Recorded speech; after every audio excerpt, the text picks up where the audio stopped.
The Pioneers sweep of the doubleheader with Gannon for the second day in a row, 14-4 and 6-0. Jim Miller with you, along with Coach Brandon Steele. And Coach, talk about the opener to start. For the first time this weekend, the team faced a little bit of adversity. Gannon took the lead, came back and scored 6 runs in the fourth inning, and just kind of went from there. Yeah, well, obviously knowing that Gannon's a very talented team, went to regional last year and knew that the more reps they got, being this is their first time outside, they were going to get better as the weekend went on. And, you know, their starting pitching all weekend really did a really nice job. They just didn't have sharp command being the first time out, and we were able to take advantage of that yesterday.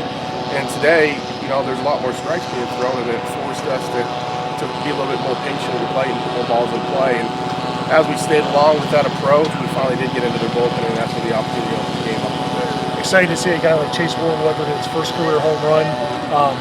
Garrett Dupuy had a home run in the first game as well. So some guys that you don't normally count on as guys who are going to be productive at the plate or be big RBI guys came through in that first game. Yeah, this whole spring's been challenging, to be honest with you, in terms of having to move guys around and play different positions and not really being able to have a solid lineup for several different reasons. So getting Garrett back in there after him being out for a little bit with a foot injury was a huge, getting his first hit of the year, being a home run. And then Chase did a great job staying on a breaking ball. You know, he's playing every day right now because his defense is so spectacular. And, you know, any offensive production we get from him is just, you know, icing on the cake. And that was a big home run. And, you know, it's a credit to him staying focused all game. He went up sitting on breaking ball, got one, and did something with it. You know, the bullpen came in, and it's good to see guys face a little adversity. A guy like Kent Noe comes in, loads the bases with nobody out, gets out of it. Alec Blake pitched in and out of trouble. You know, there might be guys where sometime down the road you might need an inning from them in a game that matters for them to be able to do something and know they can get out of something that they create themselves can only help them. Right. You know, it's a hard game, and it's not always going to be clean. And you have to have the mindset that you're going to be able to be competitive and focus on this pitch. And that's something that I stress a lot is staying in the moment and winning this pitch one pitch at a time. And, you know, early on against Crosby today, you know, they had 5 hits, but 3 of them, you know, they didn't really get a whole lot of contact on. So you have to find ways to stay in the moment and take it for what it is and move on. And I thought Kent had the same thing happen. The first ball was played against him was a ball we couldn't play defensively. And, you know, got behind, walked the guy that he was managed to find a way to get an inning without anything scoring. And then Alec Blake did the same thing. And I think our bullpen as a whole this entire weekend did a phenomenal job. There's a lot of zeros coming in. Second game, a big hit by Chase Willenweber, 3-run double.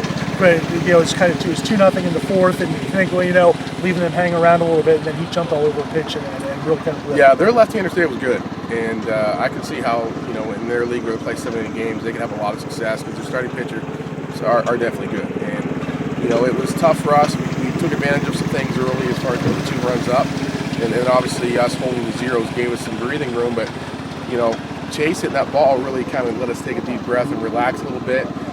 It also gave us an opportunity to put Keegan out there, not Keegan, put Goss out there where it's not a real high leverage situation because he's got some really good stuff. It's just giving him a chance to go out there and just compete and stay in the moment. And seeing what he did today was awesome. Bryson Ford had a big hit in the first game, was all over the place in the second game. Moving up to the 4th spot in the lineup, he's not your prototypical number 4 hitter, but he's a guy he says he's comfortable wherever you put him, and he's just going to go out there and give it bats every time.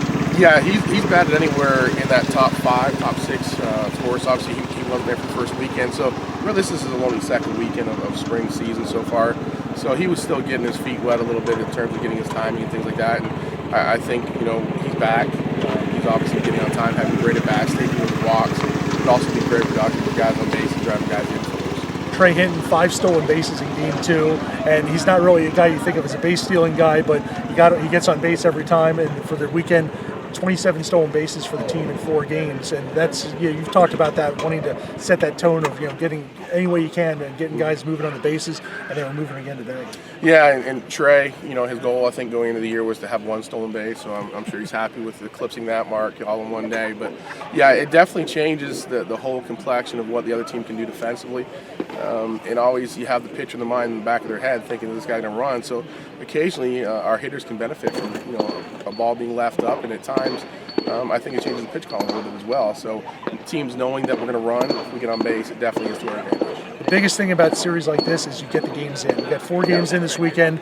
That's now you got a Young Harris team that's always good coming up here on Tuesday, and then Catawba next weekend. So the games aren't going to get easier for this group going forward. No, Young Harris, fantastic team coming off winning the Peach Belt tournament last year. Went to NCAA regional tournament, playing good baseball. So that's going to be a real tough test. Another regional opponent that made the postseason last year. So our schedule this year is stout, and then obviously a Catawba team that went to the postseason again last year, perennial tournament team, and we know we're going to get out of Catawba. They're going to play clean baseball, and the fact that we're starting to clean up some things, we still have some work to do in certain areas, but the fact that we're starting to make fewer mistakes is pleasing when you have a team like Catawba, when you know they're going to take advantage of everything you make. So it's an exciting time for us moving forward, because now it's going to be conference schedule.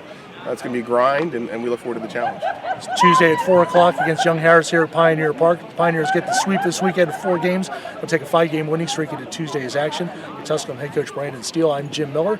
Visit TusculumPioneers.com for more on today's games.